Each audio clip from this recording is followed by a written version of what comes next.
மகத்துவம் மிக்க துல்ஹஜ் மாதத்திலே நாம் இருக்கிறோம். துல்ஹஜ் மாதம் ஒவ்வொரு நாட்களும் தனிச்சிறப்புகள் உடையவை.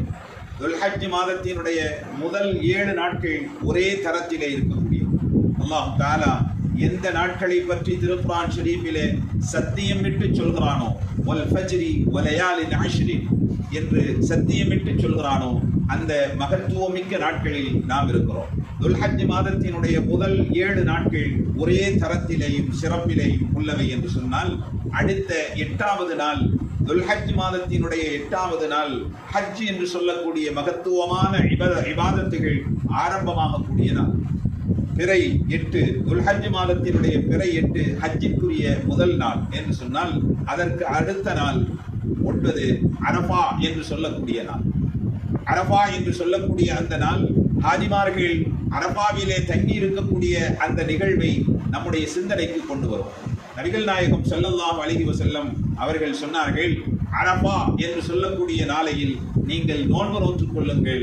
அந்த நாளில் வைக்கக்கூடிய ஒரு நாளின் நோன்பின் மகத்துவம் என்பது 2 வருடங்களுடைய பாவங்கள் மன்னிக்கப்படுவதற்கு காரணமாக இருக்கும் என்று நபிகள் நாயகம் ஸல்லல்லாஹு அலைஹி வஸல்லம் அவர்கள் சொன்னார்கள். நம்முடைய வாழ்நாளில் 700 நாட்கள் செய்த பாவங்களை அல்லாஹ் அழித்துவிடக்கூடிய மகத்துவம் அரஃபா என்று சொல்லக்கூடிய நாளில் நாம் நோக்கக்கூடிய நோன்பிற்கு இருக்கிறது.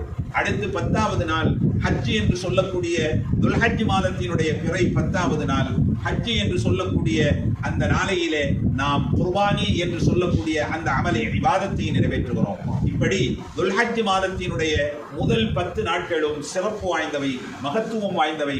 அல்லாஹ் தஆலா நம்முடைய 2 வருடத்தினுடைய பாவங்களை துடைத்தெறிந்து விடக்கூடிய இந்த அரஃபாவுடைய நாளின் நோன்பை சிலாகித்து நபிகள் நாயகம் ஸல்லல்லாஹு அலைஹி வஸல்லம் அவர்கள் நிறைய பேசி இருக்கிறார்கள். மற்றிலும் அல்ல, துல்ஹஜ் மாதம் பிறை 9 என்பது இந்த வருடத்திலே வெள்ளிக்கிழமை வருகிறது.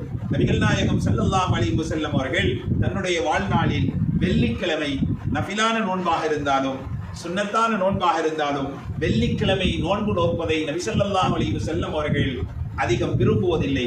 மாறாக அந்த வெள்ளிக்கிழமை என்பது முஹர்ரம் மாதத்தினுடைய 10வது நாள் ஆஷூராவுடைய நாள் வெள்ளிக்கிழமையாக இருந்தாலும், துல்ஹஜ் மாதத்தினுடைய பிறை 9 என்பது வெள்ளிக்கிழமையாக இருந்தாலும், நபி ஸல்லல்லாஹு அலைஹி வஸல்லம் அவர்கள் அரஃபாவுடைய நாளை அவர்கள் விட்டுவிட்டதில்லை. அந்த நாளையிலே அது வெள்ளிக்கிழமையாக இருந்தாலும் நோன்பு நோற்றிருக்கிறார்கள் என்பதை அவர்களுடைய வரலாற்றிலே அவர்களுடைய வாழ்க்கையிலே நாம் தெரிந்து கொள்கிறோம்.